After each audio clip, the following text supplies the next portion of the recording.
हैं फतेहाबाद के स्थानीय विधायक जो सत्ताधारी पार्टी से आते हैं, डोडाराम के कार्यकाल को कैसे देखते हैं?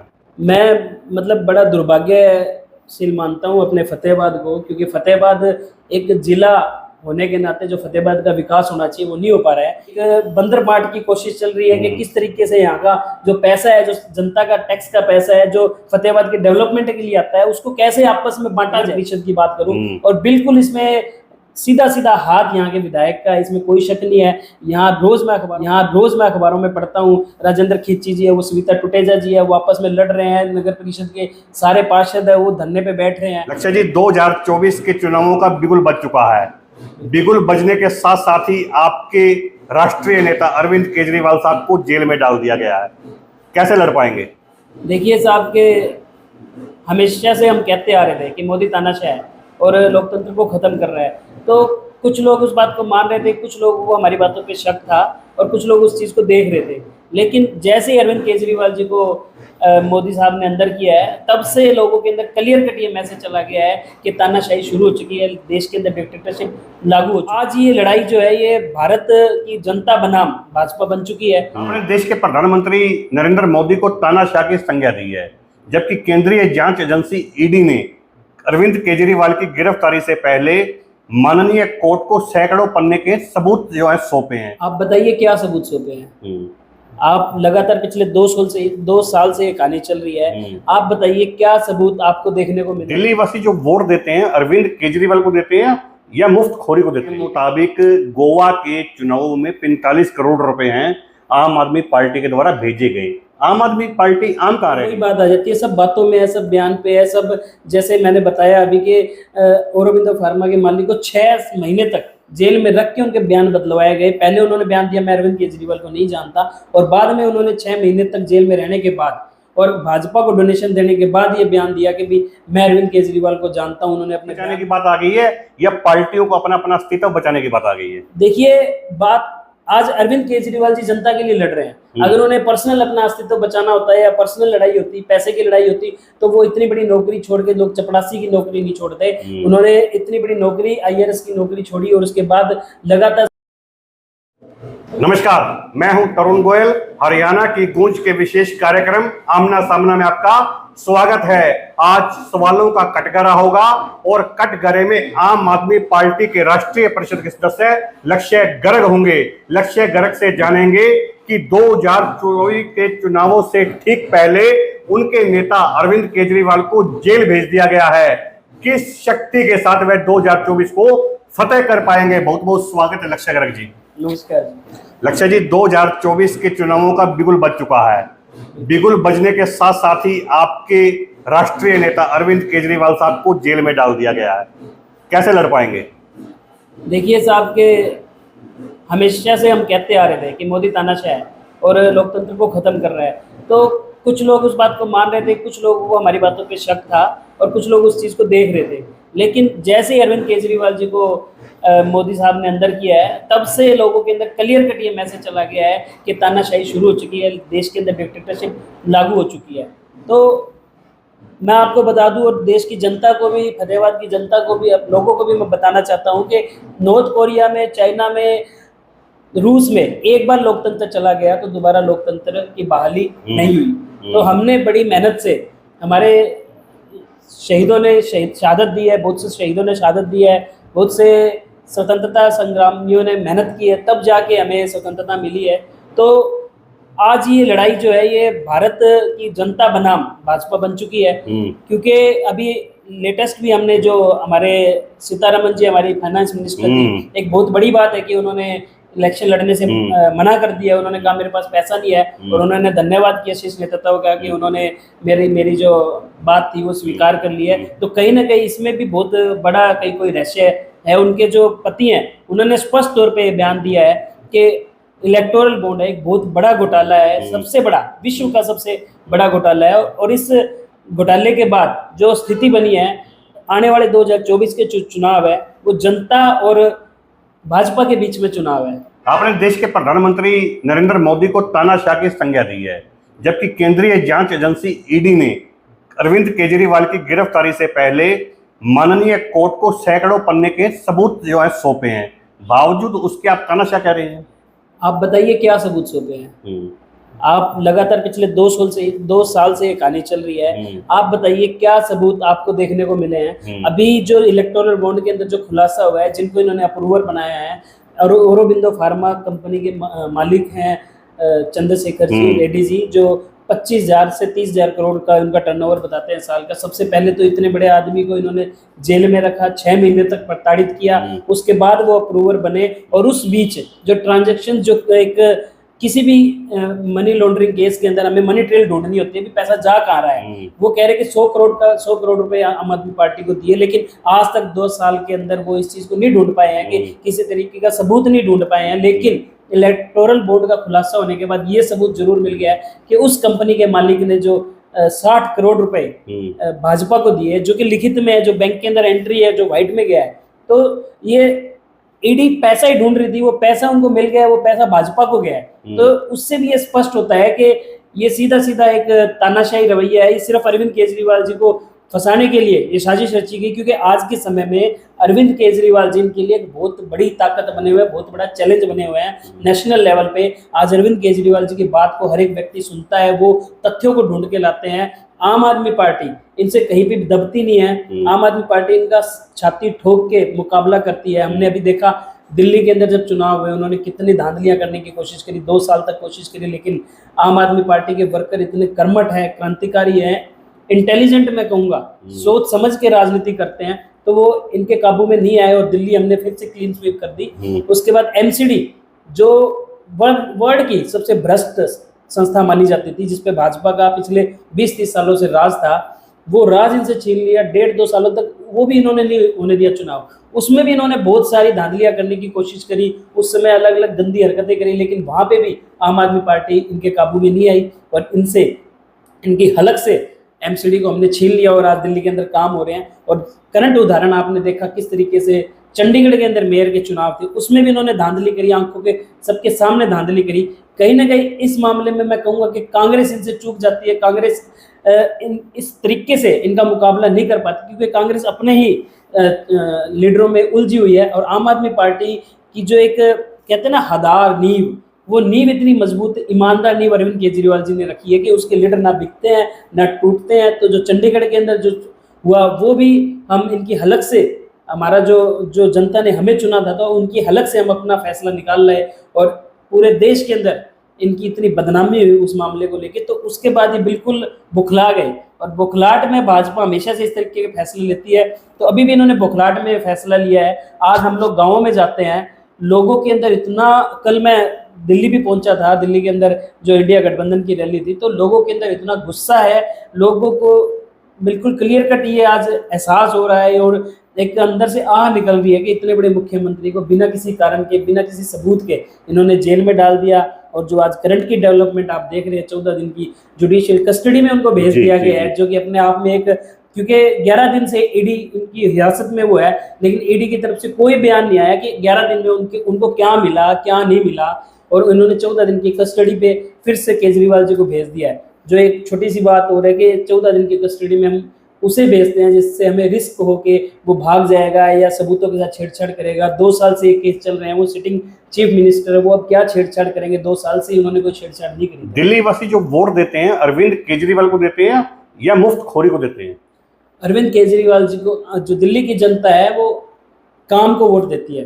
अकेले ऐसे मुख्यमंत्री अरविंद केजरीवाल जी जो कहते हैं कि मैंने काम किया है तो मुझे वोट दो।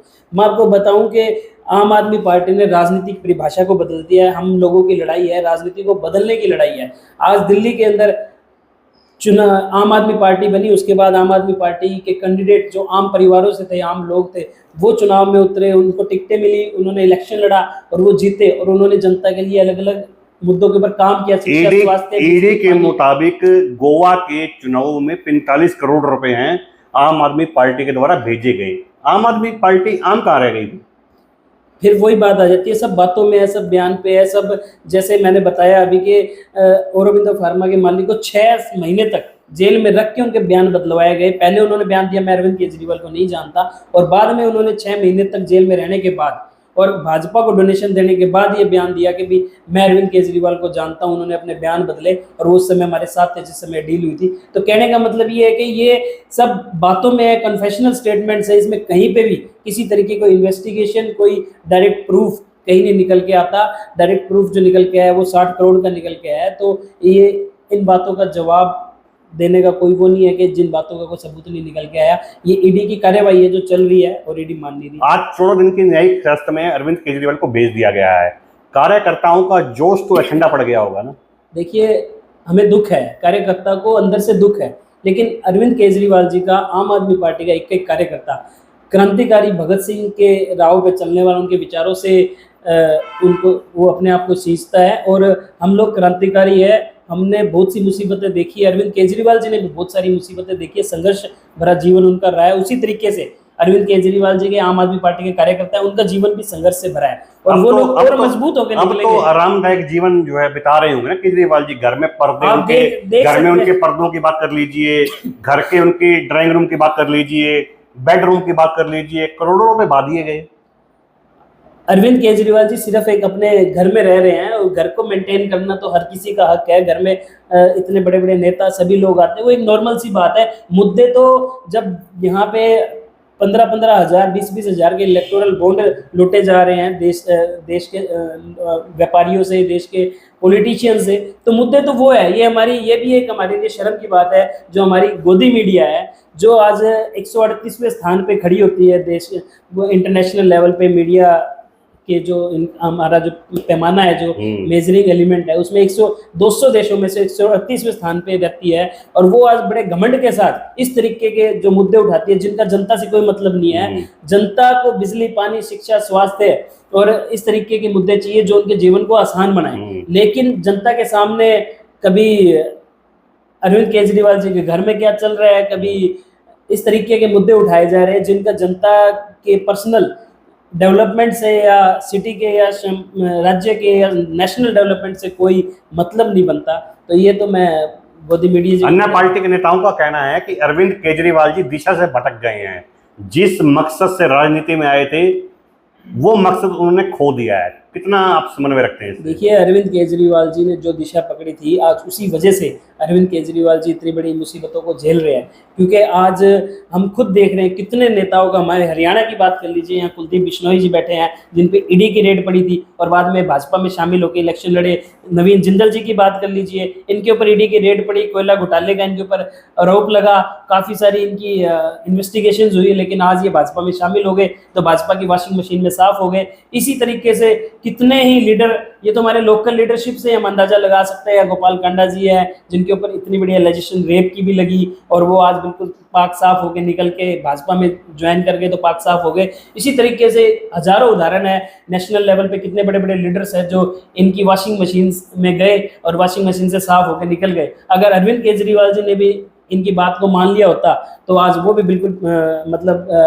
कन्वेंशनल राजनीति का हिस्सा होते और जिस तरीके से बाकी लोग राजनीति कर रहे हैं उसी तरीके की राजनीति। आप ही की पार्टी से हरियाणा में प्रमुख चल रहे अशोक तंवर भी तो भाजपा में चले गए हैं। देखिए, आम आदमी पार्टी में राजनीति करना कोई आसान काम नहीं है। आम आदमी पार्टी में संघर्ष की राजनीति होती है। यहाँ कन्वेंशनल जो राजनीति जिसको हमारे नेताओं ने बिजनेस बना लिया है वो वाली राजनीति नहीं होती। जो ये मन में ये बातें लेके आता है कि हम राजनीति का हिस्सा होंगे, वहाँ हमारे पास पावर होगी, वहाँ हमारे पास पैसा होगा, वो वाली राजनीति आम आदमी पार्टी में नहीं होती। तो जो लीडर्स पार्टी में आते हैं बाहर से, पुराने जो कन्वेंशनल लीडर्स है, वो आके यहाँ का माहौल देखते हैं और जब माहौल देखते हैं तो उन्हें समझ में आ जाते हैं कि ये राजनीति तो हम नहीं कर सकते। तो ग्राउंड की राजनीति है, तो संघर्ष की राजनीति है, तो लोगों की सेवा कर रहे हैं ये लोग, तो वो उनके पल्ले नहीं पड़ती, उनके वर्करों के पल्ले नहीं पड़ती। उनको लगता है कि भाई जो राजनीति का प्रक्षेप हमेशा से चला आ रहा है कि राजनीति सत्ता से पैसा, पैसे से सत्ता का खेल है, तो वो राजनीति यहाँ पे आके खत्म हो जाती है आम आदमी पार्टी में। तो इसलिए उनको समझ में नहीं आती, इसलिए वो पलायन कर जाते हैं थोड़े समय के बाद।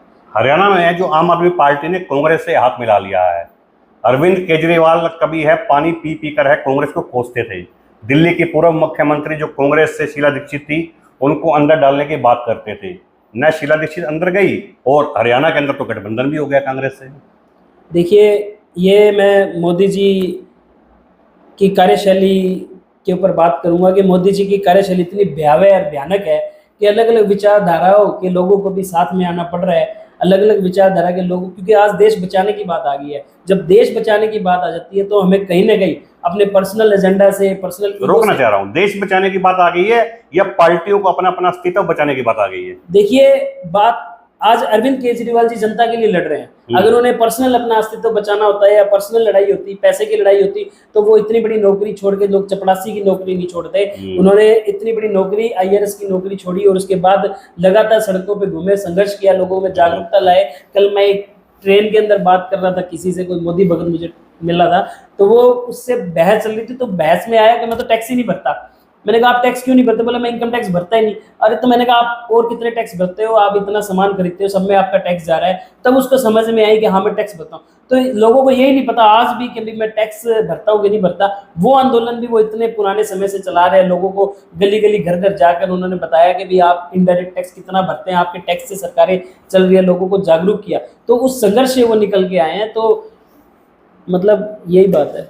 दिल्ली के अंदर जो मुफ्त योजनाएं केजरीवाल ने चलाई हुई है, उससे एक वर्ग में रोष भी है। लोगों को कहना है कि हमारे टैक्स के पैसे को व्यर्थ पाया जा रहा है। नहीं, ये बात कौन कह रहे हैं? लोग खुश हैं वहाँ। तभी अभी हरियाणा के अंदर आप ले लीजिए, हरियाणा के अंदर भाजपा को लोगों ने मौका दिया, अच्छी सीटें आई, उन्होंने सरकार बनाई, लेकिन सेकंड टाइम में क्या हुआ? 40 सीटें आई उनकी, जो 75 पार का नारा दे रहे थे, सारे इनके मंत्री हार गए, सारे इनके एमपीज हार गए। तो ये जो इनके मुख्य नेता थे पार्टी के, वो हार गए। अभी इंपोर्ट कर रहे हैं बाहर से। लेकिन आम आदमी पार्टी है जो पहले 67 सीट लेके, फिर 62 सीट लेके, फिर एमसीडी जीती। तो लोग साथ है, इसीलिए वो जीत रहे हैं, क्योंकि वो लोग वहां पे काम कर रहे हैं। यहाँ पे अगर आज खट्टर जी को हटा दिया इन्होंने, मुख्यमंत्री मनोहर लाल खट्टर जी को इन्होंने हटा दिया, अपना सारा मंत्रिमंडल, क्योंकि ये इनका जो, इनको लगता है कि हमारा ये वाला मामला कामयाब हो जाएगा, जनता को हम फिर से बेवकूफ बना लेंगे। 2-3 स्टेटों के अंदर इनका ये फार्मूला कामयाब हुआ, क्योंकि जो विपक्ष है वो कहीं ना कहीं कमजोर हुआ या वो उस टैकल नहीं कर पाया इस चीज को। लेकिन आम आदमी पार्टी जहां जहां इलेक्शन लड़ रही है, वो अपने असूलों पे अड़िग है और तरीके से काम कर रही है, नए तरीके से इलेक्शन लड़ रही है, आम जनता को साथ लेके इलेक्शन लड़ रही है। तो उनसे ये इस मामले में नहीं लड़ पा रहे हैं। स्थानीय राजनीति की बात करते हैं। फतेहाबाद के स्थानीय विधायक जो सत्ताधारी पार्टी से आते हैं, दूडाराम के कार्यकाल को कैसे देखते हैं?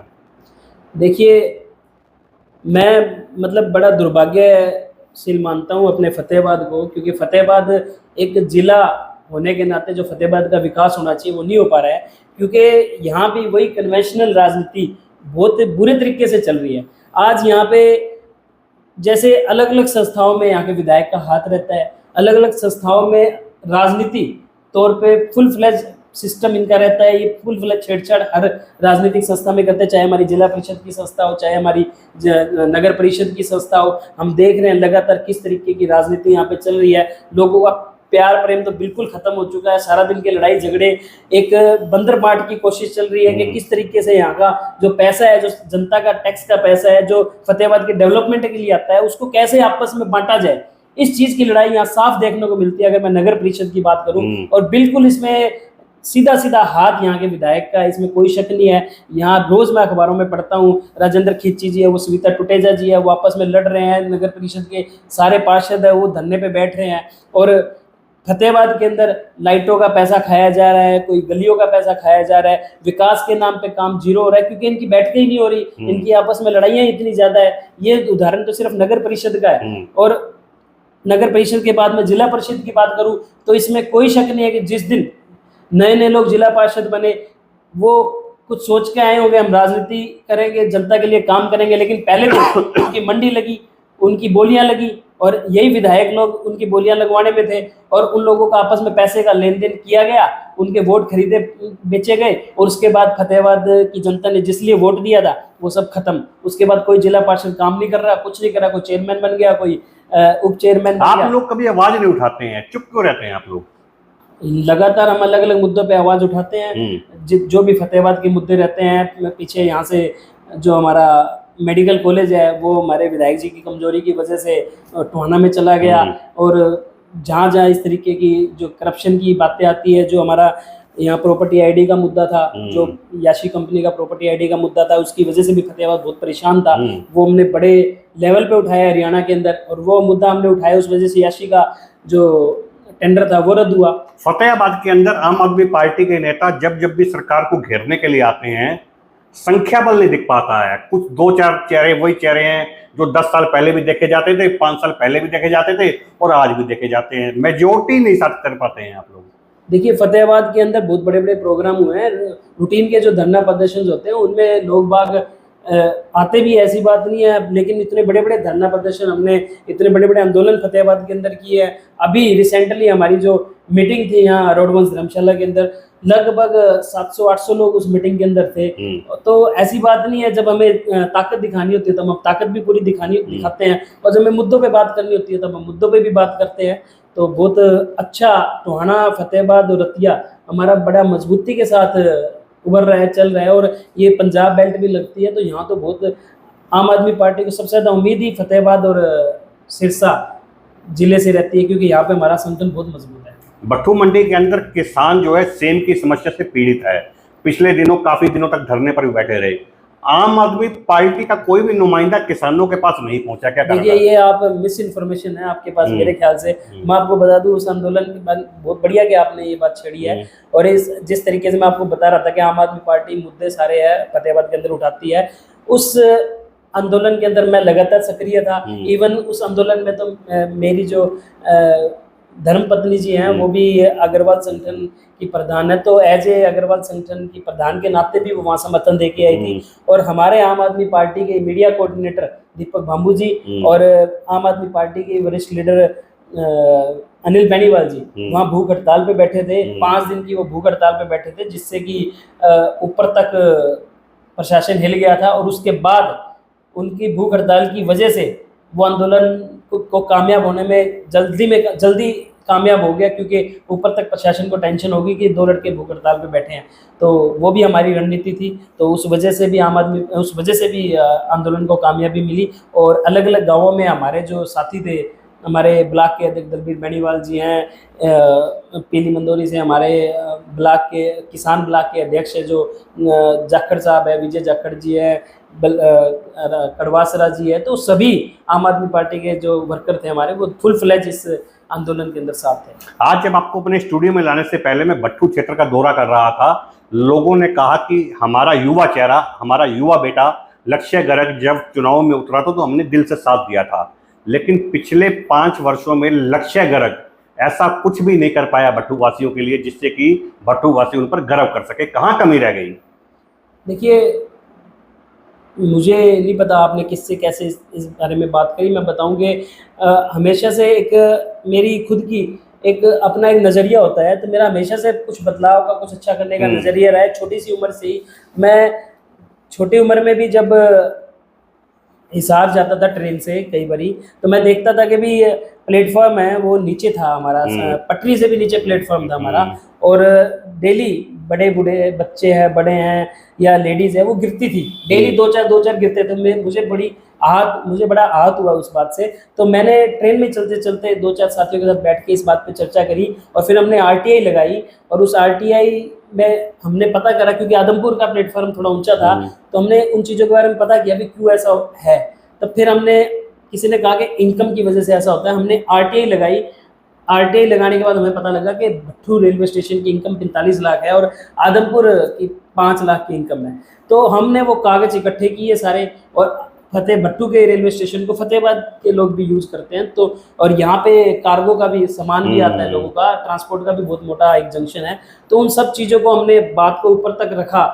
हम DRM से मिले, हम GM से मिले, और हमें खुशी है इस बात की कि हमने भट्टू का प्लेटफार्म है वो ऊंचा करवा दिया। पहले वो आदमपुर के लेवल का ऊंचा हो रहा था, हमने उसकी भी शिकायत करी कि भाई फतेहाबाद की जनता भी इसको यूज़ करती है, ये एक बहुत इंपॉर्टेंट एक रेलवे स्टेशन है। और भट्टू के सरपंच बकायदा सुबह 6 बजे मेरे पास आए और मुझे लेके गए रेलवे स्टेशन पे, और मुझे दिखाया, बोले देख। तो उस समय वो बनता प्लेटफॉर्म टूट के, और उसकी ईंटों को 2 इंच और ऊंचा करके वो हिसार से भी ऊंचा हमारा प्लेटफॉर्म। बचपन की बातें आपने बताई, उम्र बढ़ने के साथ साथ जोश कम तो नहीं हो गया है ना? नहीं जी नहीं। देखिए मैं आपको एक बात बता रहा हूँ, इस तरीके के बहुत से काम, हमारा वाटर वर्क्स था वो गलत बना, उसके लिए मैंने आवाज उठाई। तो इस तरीके के जो भी मतलब बहुत सारे मुद्दे हैं, सड़कें हैं, सड़कों के लिए मैंने आवाज उठाई। भट्टू मंडी में नशे की स्थिति किसी छिपी नहीं है। कितनी बार आवाज उठाई आपने? नशे के लिए तो मैं हमेशा ही मेरा मुद्दा रहता है। नशे के लिए तो मैंने फतेहाबाद में भी आंदोलन का हिस्सा बना हूँ, भट्टू में भी आंदोलन का हिस्सा बना हूँ। पीछे जब एक काफ़ी बड़े लेवल पे झगड़ा हुआ था उसमें भी मुख्य भूमिका में हमने नशे के लिए आवाज़ उठाई थी। तो नशे के लिए तो लगातार हम आवाज़ उठा रहे हैं। किसकी कमी मानते हैं, सत्ताधारी पार्टी की मानते हैं, प्रशासन की कमी मानते हैं? देखिए ये बीमारी बहुत लंबी हो चुकी है। अब पिछले इलेक्शनों में भी यहाँ पे आंदोलन हुआ था, तब मैं उसका हिस्सा रहा था और चुनावों में भी मेरा ये मुद्दा था। उस समय मैंने ये बात कही थी कि ये एक बहुत बड़ी बीमारी हमारे लिए बन जाएगी। जो चिट्टे का नशा था, इसमें कोई डाउट नहीं है कि वो प्रशासन की वजह से है, वो सरकार की वजह से। यहाँ पे हमारी एसपी कालिया जी ने भी खुलेआम अनिल विज के सामने बोला था कि आपके लोग इनको छुड़वा देते हैं। क्योंकि जैसे यहाँ पे जो हमारे करंट के विधायक जी भी हैं या और भी जो सत्ता में लोग हैं, उनकी हिस्सेदारियों की वजह से ये सारी चीजें चल रही है। जो चिट्टा हमारे फतेहाबाद के अंदर बिक रहा है, ये लंबे समय से भाजपा सरकार के अंदर ही हमारे फतेहाबाद में फैला है। इससे पहले देखिए छोटा मोटा नशा होता है, कोई वो किसी का ज्यादा नुकसान नहीं करता, लेकिन ये चिट्टा केमिकल का नशा है। ये कहाँ से आया है, कैसे आया है? भाजपा की सरकार के अंदर हमारे क्या लगता है कि स्थानीय विधायक की मिलीभगत से है जो बिक रहा है? देखिए अगर कोई विधायक या मंत्री हमारे एरिया के है और उनकी मौजूदगी में इतने बड़े लेवल पे जो नशे का रैकेट चल रहा है, तो कहीं ना कहीं जिम्मेवारी तो उन्हीं के ऊपर आएगी कि या तो प्रशासन ये लोग इनको संरक्षण दे रहे हैं। जो इतने लेवल पे नशा हमारे क्षेत्र के अंदर फैल चुका है, अब तो ये बीमारी हमारे क्षेत्र की बन चुका है। इतने युवा हमारे खराब हो चुके हैं, उनका भविष्य खराब हो चुका है और आज तक नशा मुक्ति केंद्र हम नहीं खोल पाए हैं। 2014 के अंदर मुख्यमंत्री मनोहर लाल खट्टर जी रतिया के अंदर उद्घाटन करके गए थे नशा मुक्ति केंद्र का, और आज पिछले कुछ दिनों पहले यहाँ पे एक कमरे के अंदर बना नहीं नशा मुक्ति केंद्र, एक कमरे के अंदर उन्होंने नशा मुक्ति केंद्र शुरू किया। हॉस्पिटल के कमरे पहले से बने बनाए कमरे के अंदर सिर्फ 2014 से इन्हें 10 साल लग गए उस एक कमरे के अंदर उस नशा मुक्ति केंद्र को शुरू करने में, जिसका उद्घाटन 2014 में खुद मुख्यमंत्री मनोहर लाल खट्टर जी करके गए थे, जिसमें कि रतिया के अंदर इतनी बड़ी समस्या आज के समय में नशे की है। तो इन लोगों की कार्यवाही से, इन लोगों के गैर जिम्मेवाराना बर्ताव से आप क्या उम्मीद लगा लोगे कि भी किसी इस तरीके की जो हमारी समस्या है उसका समाधान कर सकते हैं? और आज अपने फतेहाबाद के अंदर मुझे दुख भी होता है इस बात का कि हमारा ये बागड़ एरिया है, बड़ा शांति प्रिय एरिया था। लोगों में भाईचारा है, राजनीतिक तौर पे भी लोग बहुत ज्यादा एक्टिव नहीं है, आपस में लड़ाई झगड़ा नहीं करते हैं जिस तरीके से बाकी जिलों के अंदर, काफ़ी जिलों के अंदर काफ़ी तनाव रहता है राजनीतिक तौर पे भी। हमारा बिल्कुल भाईचारे वाला एरिया है, लेकिन यहाँ पे इतना नशा बढ़ गया और उसकी वजह से क्राइम बढ़ गया। आज रोज अखबारों के अंदर लोग आजकल बंदूकें दिखा के पैसा छीन रहे लोगों से, दिन दहाड़े डकैतियाँ हो रही है हमारे एरिया के अंदर, रातों को चोरियाँ हो रही है जिसका कोई समाधान नहीं हो पा रहा है। हम पकड़ नहीं पा रहे उन लोगों को, उसको रोक नहीं पा रहे। चिटेरियों को पकड़ भी लेते हैं तो पुलिस वाले खुद कह देते हैं इनका करें क्या, हम उनको भी समझ में नहीं आती। नशा मुक्ति के अंदर हमारे यहाँ है नहीं भी, उनमें भेज दिया जाए, उनका कोई समाधान हो। तो ये बहुत बड़ी समस्या हमारे क्षेत्र की बन चुकी है और इसका कोई फिलहाल समाधान नहीं दिख रहा है। अगर फतेहाबाद की जनता कुछ नया करेगी, कुछ बदलाव करेगी तो इन चीज़ों का समाधान हो सकता है, नहीं तो आगे से आगे इस व्यवस्था जो हमारी है वो बिगड़ने वाली है, सुधरने वाली है। 2024 में होने वाले विधानसभा चुनावों में आपने भी तो विधायक बनने का सपना संजोया होगा ना? देखिए हम तो सेवा करने के लिए हैं, बदलाव की कोशिश हमारी रहती है राजनीतिक तौर पे। पर्सनल लेवल पे मैंने विधायक बनना है या ये बनना है, वो हमारा सपना नहीं है। हमारा सपना है कि देखिए बदलाव भी बड़े लेवल पे ही होता है। जब बड़े लेवल पे कुछ बड़ा होगा, सिर्फ एक विधायक विजन क्या है बदलाव को लेकर? विजन क्या है आपका? बदलाव को लेकर विजन है कि पूरी व्यवस्था बदले। अगर आप सिर्फ एक विधायक बनते हैं तो फिर भी व्यवस्था बदलनी बहुत मुश्किल हो जाती है, क्योंकि इन लोगों के साथ लड़ना बहुत मुश्किल है। जो लोग आज ये लड़ाई सारी जनता के साथ चल रही है, उन लीडरों की। आज भाजपा जिस तरीके की राजनीति कर रही है, गंदी राजनीति, वो भी इन लीडरों की वजह से कर रखी है जो लीडर जनता नहीं पाले हैं। ये लीडर आज बिक जाते हैं या प्रेशर में आके एक पार्टी से दूसरी पार्टी में चले जाते हैं, जिससे जनता बेचारी असहाय महसूस करती है। जिस तरीके से आदमपुर में हुआ, जिस तरीके से सिरसा में हुआ, फतेहाबाद में हो रहा है, इस तरीके से अलग अलग हम देख रहे हैं कि किस तरीके से अब इलेक्शनों के समय में लीडर इधर से उधर जा रहे हैं। तो लीडरों की वजह से जनता असहाय महसूस करती है कि अब हम करें क्या, क्योंकि लीडर सत्ता के हिसाब से इधर उधर अपने आप को बदल लेते हैं और उन्होंने मकसद अपना एक ही कर रखा है कि हमने राजनीति से पैसा कमाना है। तो मेरी कोशिश जैसे यही है कि भाई जिस तरीके से अरविंद केजरीवाल जी ने, आम आदमी पार्टी ने बड़े लेवल पे जैसे दिल्ली में बदलाव किया, पंजाब में बदलाव करा, उसी तरीके से हरियाणा में भी एक बड़े लेवल पे, स्टेट लेवल पे एक बदलाव हो, पूरी सरकार का बदलाव हो, ताकि नए लोग सत्ता में आए, वो कुछ नया करे फतेहाबाद के लिए भी, हरियाणा के लिए भी। क्योंकि हमारा जो टैक्स का पैसा है, अथाह पैसा सरकार के पास जाता है और बहुत कुछ हो सकता है। आज अगर हम देश से बाहर की बात करें तो कहाँ डेवलप कंट्रीज पहुंच चुकी है। आज चाइना की भी हम बात करें तो हमसे हमारे बराबर उनकी जनसंख्या है, लेकिन 5 गुना ज़्यादा उनकी इकोनॉमी डेवलप हो चुकी है और हम कर्जे में दबते जा रहे हैं नेशनल लेवल पे भी। तो मेरी कोशिश है, इसीलिए हम राजनीति का हिस्सा बने, क्योंकि राजनीति एक बहुत सेंसिटिव मुद्दा है। आज हमारे जीवन के हर पहलू को राजनीति डिसाइड करती है, राजनीति की निर्णायक भूमिका रहती है। तो जब तक हम एक बड़े लेवल पे राजनीति को चेंज नहीं करेंगे, उसका बदलाव नहीं करेंगे, तब तक ये चीज़ संभव नहीं है कि कुछ अच्छा हो। एक एक विधानसभा का विधायक बनने से या उसमें आप कहीं ना कहीं गंदे ही होंगे, अच्छे नहीं होंगे।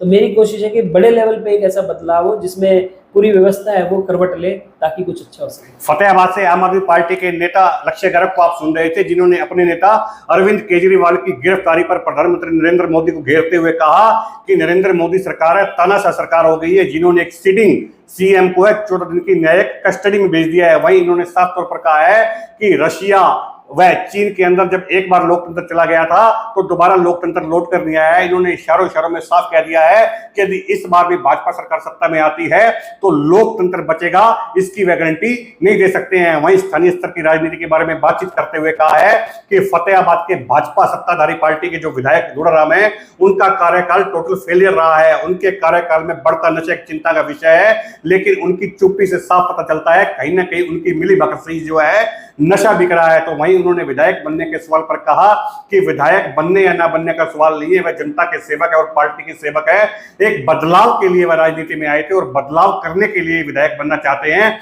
यदि जनता उन पर विश्वास करती है तो फतेहाबाद विधानसभा के अंदर ऐसा बदलाव करेंगे जिसे जनता देखती रह जाएगी। ये तो आने वाले 2024 के विधानसभा चुनावों में साफ हो जाएगा कि लक्ष्य गर्ग के वायदों और दावों में आकर फतेहाबाद विधानसभा के लोग इन पर कितना विश्वास जताते हैं। कैमरामैन भारत नारायण के साथ तरुण गोयल, फतेहाबाद, हरियाणा की गूंज।